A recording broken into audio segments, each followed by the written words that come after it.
Hello and welcome to Core Finance. I'm Matt Brown. I'm joined by Connor Campbell, who is a financial analyst at Spreadex. Good morning to you, Morning. Connor. Now let's have a look at Cable, the great British pound versus the dollar. Obviously, Bank of England, as expected, hiked rates last week and, well, the pound fell out of bed. What's going on there? Yeah, I think the Bank of England sort of did what the ECB had done the week before and did what was, on the surface, a very hawkish move. You know, the ECB sort of started to taper their QE programme, Bank of England hike rates, but they sort of wrapped it in enough dovish sentiment that the pound only took it one way, and that was poorly. You know, it seems that you know, sort of this rate hike sequel is going to be a way away into the future.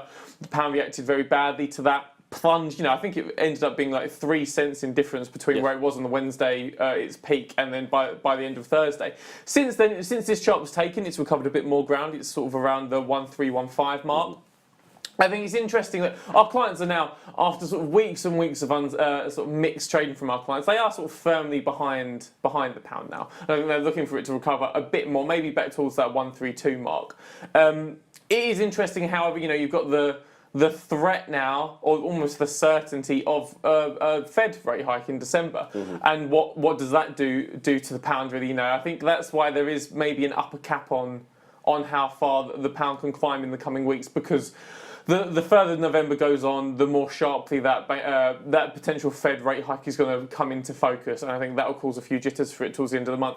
In terms of this week, it's pretty dry. At the end of the week, you've got the manufacturing and industrial production figures on Friday. Dependent on how the week goes, that could help solidify the pound's gains towards the end of the week. I think the manufacturing figure is expected to fall from 0.4% to 0.3%. Industrial production, on the other hand, up from 0.2% to 0.3%.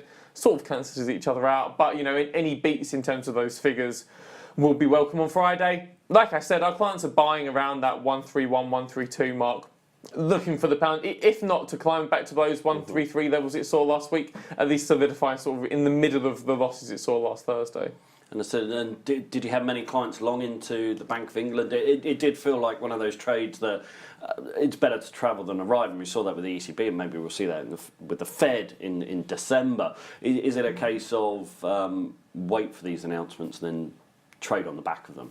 I think so. Like I said, it was got more and more mixed as we headed into that rate hike.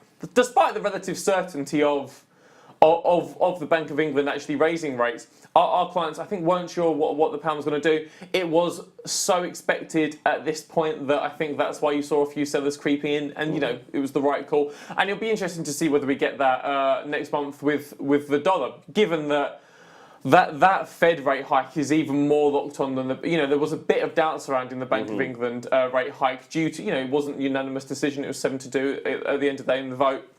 The Fed rate hike, I think, according to some estimates, it's like 98% locked on. It will be interesting to see what the dollar does around that, because, you know, things tend to have the tendency to fall on those expected decisions just because it's all priced in. But there is a bit more room for the pound. It depends what the pound does in the next couple of weeks as to then what the dollar does heading into that. If the pound does begin to push back towards 132, 1325, then there is room again for the dollar to sort of wipe out the pound and send it back towards the 1305 mark in the case of a hike in December. Kind of fantastic, and for viewers as well, it'd be interesting to get your views on the pound. Where's it going to be at the year end? But in the meantime, lots to play for. Connor, thank you for joining us. Thanks very much.